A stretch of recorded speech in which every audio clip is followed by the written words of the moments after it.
Hello focus, recently अभी power grid corporation of India limited, जो कि एक आपका पीएसयू पब्लिक सेक्टर अंडरटेकिंग है, उसी के बारे में हम डिटेल्ड एडवर्टाइजमेंट को समझने वाले हैं। लेकिन इसको समझाने से पहले मैं आपको एक इंपॉर्टेंट इंफॉर्मेशन देने वाला हूं कि इस वीडियो में हम 4 से 5 एडवर्टाइजमेंट्स को समझेंगे, क्योंकि पावर ग्रिड ने अलग अलग रीजन्स के लिए अलग अलग एडवर्टाइजमेंट पब्लिश करे हैं। इसलिए मैं उन चारों पांचों एडवर्टाइजमेंट को एक ही वीडियो में, क्योंकि आपकी कंपनी एक है, पावर ग्रिड कंपनी है, इसलिए मैं इसी वीडियो में ये चारों पांचों एडवर्टाइजमेंट कवर अप करने वाला हूं।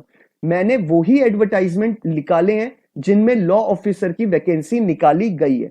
एक इंपॉर्टेंट इंफॉर्मेशन मैं और देना चाहता हूं कि इस पूरे रिक्रूटमेंट प्रोसेस में कोई भी आपका इंटरव्यू नहीं होने वाला, कोई भी रिटन एग्जाम नहीं होने वाला। जो भी परफेक्ट कैंडिडेट होगा, जिसके अपने नंबर अच्छे होंगे, वो इसमें सिलेक्ट हो जाएगा। तो अब हम इस डिटेल्ड एडवर्टाइजमेंट को शुरू करते हैं। एक चीज और, अगर आपको लॉ की वैकेंसी के रिगार्डिंग टाइमली अपडेट चाहिए होता है तो आप मेरे चैनल को सब्सक्राइब भी कर सकते हैं। अब हम इस पावर ग्रिड के नॉर्दर्न रीजन के पहले एडवर्टाइजमेंट को देख लेते हैं। इन्होंने इसमें हमारी अप्रेंटिसशिप ट्रेड निकाली है, लॉ एग्जीक्यूटिव की डेजिग्नेशन ये आपको ऑफर कर रहे हैं, जो आपकी ट्रेड होने वाली है।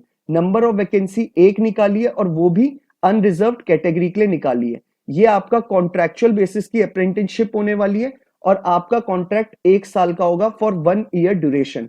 ये आपकी वैकेंसी जेएनके में निकाली गई है, नॉर्दर्न रीजन के जम्मू एंड कश्मीर में। एक ही वैकेंसी है, अनरिजर्व्ड कैटेगरी के लिए निकाली गई है। अब हम बात कर लेते हैं इसमें कि आपका इसमें फॉर्म का सिलेक्शन प्रोसीजर क्या होने वाला है और कैसे आपको इस फॉर्म को अप्लाई करना है।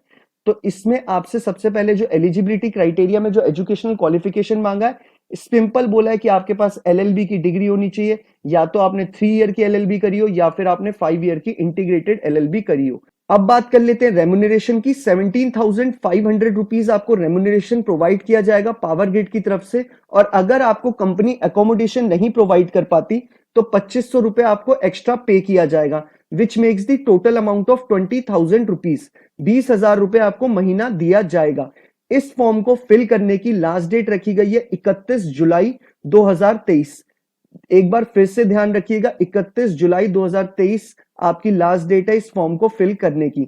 एज क्राइटेरिया में बोला गया है कि आपकी एज 18 साल से नीचे नहीं होनी चाहिए, और आपके अपनी फील्ड में, जैसे आपको लॉ कंप्लीट करे 1 साल का आपको एक्सपीरियंस नहीं होना चाहिए अपनी फील्ड में। अगर आपके पास 1 साल का एक्सपीरियंस हो चुका है तो आप इस पोजीशन के लिए अप्लाई नहीं कर सकते। तो सिंपल सा एज क्राइटेरिया, 18 साल से नीचे वाला बच्चा अप्लाई नहीं कर सकता, और 1 साल का एक्सपीरियंस अगर आपको अपनी फील्ड में है तो आप उसे अप्लाई नहीं कर सकते, इस फॉर्म को फिलअप नहीं कर सकते। अब बात कर लेते हैं हम इसके सिलेक्शन प्रोसीजर की और किसे अप्लाई कैसे करना है। आपको नैप्स की एक साइट है, नीचे डिस्क्रिप्शन बॉक्स में उसका लिंक है। आपको पहले उस फॉर्म को फिलअप करना है। साथ में आपको फिलअप करने के बाद फिर आपको ऑफिशियल पावर ग्रिड की साइट पे जाना है, उसके बारे में भी नीचे डिस्क्रिप्शन बॉक्स में उसका भी लिंक है। अगर आपको फॉर्म फिलअप करने में नैप्स की साइट में या फिर पावर ग्रिड की साइट में कोई भी इश्यू आता है, नीचे बेझिझक होकर नीचे कमेंट बॉक्स में अपना कमेंट ड्रॉप करिएगा। मैं पूरी कोशिश करूंगा टाइमली बेसिस पे आपकी क्वेरी को रिजॉल्व करने की। एक बार फिर से बता देता हूं, आपको सबसे पहले रजिस्टर करना है अपने आप को नैप्स की साइट में। नैप्स की साइट में रजिस्टर करने के बाद, अपने डॉक्यूमेंट्स अपलोड करने के बाद, आपको पावर ग्रिड की साइट पे जाना है और फिर आपको अपना फॉर्म अप्लाई करना है। इस फॉर्म को फिलअप करने की लास्ट डेट रखी गई है 31 जुलाई 2023। अब बात कर लेते हैं सिलेक्शन प्रोसीजर के बारे में। कोई भी एंट्रेंस एग्जाम आपका नहीं होगा, कोई भी इंटरव्यू आपका नहीं होने वाला। आपके परसेंटेज ऑफ मार्क्स के बेसिस पे आपको शॉर्टलिस्ट कर लिया जाएगा, और शॉर्टलिस्टेड कैंडिडेट्स को इंटीमेट कर दिया जाएगा थ्रू ईमेल या फिर थ्रू एसएमएस। आपको इंटीमेशन आने पे क्लियरली वहीं आपको मेंशन होगा आपकी मेल पर कि आपको रजिस्टर्ड कौन से एड्रेस पे जाना है पावर ग्रिड के, वहां आपको अपने डॉक्यूमेंट्स लेके जाना है, और आपके डॉक्यूमेंट्स वेरिफिकेशन होने के बाद आपको कॉन्ट्रैक्ट आपका पावर ग्रिड वाले बना देंगे, और कॉन्ट्रैक्ट बनने पे ही आपको डेट ऑफ ज्वाइनिंग उसमें मेंशन कर देंगे कि कौन सी डेट से आपकी ज्वाइनिंग है। ये आपका एडवर्टाइजमेंट कंप्लीट हो गया। जितने आगे वाले पावर ग्रिड के एडवर्टाइजमेंट में अभी आपको बताने वाला हूं, उनमें भी यही सिलेक्शन प्रोसीजर होने वाला है। यही आपको अप्लाई भी इसी तरीके से करना है, ताकि मैं आगे रिपीट ना करूं, इसलिए मैं आपको पहले ही ये चीज इंटीमेट कर रहा हूं। अब हम बात कर लेते हैं आगे दूसरी वैकेंसी की जो हरियाणा की निकाली गई है और वो भी अनरिजर्व कैटेगरी में निकाली गई है। जो कि वैकेंसी निकाली गई है, एक ही वैकेंसी है लॉ एग्जीक्यूटिव की अनरिजर्व कैटेगरी में। अब हम बात कर लेते हैं कि आप सिलेक्ट होते हैं हरियाणा वाले में तो आपकी ट्रेनिंग कहाँ कंडक्ट कराई जाएगी, बहादुरगढ़ में या फिर बल्लभगढ़ में या फिर भिवानी, गुड़गांव, हिसार, जींद, कुरुक्षेत्र, मानेसर, फरीदाबाद या फिर सोनीपत। ये टेंटेटिव जगह है जहां पर आपकी ट्रेनिंग हो सकती है। हरियाणा वालों की मैं बात कर रहा हूं क्योंकि हमारी वैकेंसी लॉ एग्जीक्यूटिव की सिर्फ हरियाणा में ही निकाली गई है, दूसरे नॉर्दर्न रीजन के एडवर्टाइजमेंट में। अब हम बात कर लेते हैं पे स्केल की। सेम पे स्केल है इसमें आपका और सेम एजुकेशनल क्वालिफिकेशन मांगी गई है। 17,500 रुपए की आपको मिलेंगे। अगर आपके पास अकोमोडेशन नहीं दिया जाएगा पावर ग्रिड की तरफ से तो 2,500 रुपए एक्स्ट्रा मिलेंगे, which makes the total amount of 20,000 rupees. 20,000 रुपए आपको मिलेंगे। डेजिग्नेशन आपकी लॉ एग्जीक्यूटिव की होगी। 1 साल का आपका कॉन्ट्रैक्ट बनेगा। 18 साल से आप छोटे नहीं होने चाहिए। 1 साल का आपके पास एक्सपीरियंस नहीं होना चाहिए उससे ज्यादा। ये आपका बेसिक चीज है। फॉर्म फिलअप कैसे करना है वो मैं आपको बता चुका हूं। अब हम बात कर लेते हैं तीसरे नोटिफिकेशन के बारे में जो कि आपका निकाला गया है महाराष्ट्र में। महाराष्ट्र में भी लॉ एग्जीक्यूटिव की सिर्फ एक वैकेंसी निकाली गई है, वो भी अनरिजर्व कैटेगरी में। आपकी ट्रेनिंग कहां हो सकती है वो भी मैं आपको बता देता हूं। महाराष्ट्र वालों की नागपुर, भद्रावती, वर्धा, सोलापुर, कोल्हापुर, औरंगाबाद, परली, पुणे, पघाड़े, नवी मुंबई, इन सारी जगहों में से किसी एक जगह पे आपकी ट्रेनिंग होगी। ये आपका, और जो इसमें सिलेक्शन प्रोसीजर है वो भी सेम है जो मैं आपको बता चुका हूं, और आपसे जो क्वालिफिकेशन मांगी गई है वो भी सेम है, पे स्केल भी बिल्कुल सेम है।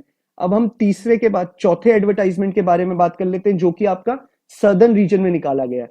सदर्न रीजन में आपके लिए तेलंगाना में वैकेंसी निकली है लॉ एग्जीक्यूटिव की। इसमें वैकेंसी 2 निकली है, अनरिजर्व कैटेगरी के लिए ही निकली है दोनों वैकेंसी।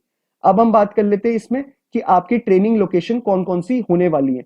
आपकी सिकंदराबाद, घाटकेसर या फिर कमामम या फिर महेश्वरम, वल्लाघल, निजामाबाद, यहां पर आपकी ट्रेनिंग कराई जाएगी इनमें से किसी भी एक जगह। बाकी सब कुछ सेम है जैसे कि मैंने आपको सारे एडवर्टाइजमेंट बता चुका है। अब हम लास्ट एडवर्टाइजमेंट के बारे में बात कर लेते हैं जो कि सदर्न रीजन में निकाला गया है, कर्नाटका में निकाला गया है। कर्नाटका में लॉ एग्जीक्यूटिव की एक ही वैकेंसी निकाली गई है, अनरिजर्व कैटेगरी में वैकेंसी है, वो भी सारी वैकेंसी जितनी भी मैंने बताई है सब अनरिजर्व कैटेगरी के लिए ही निकाली गई है।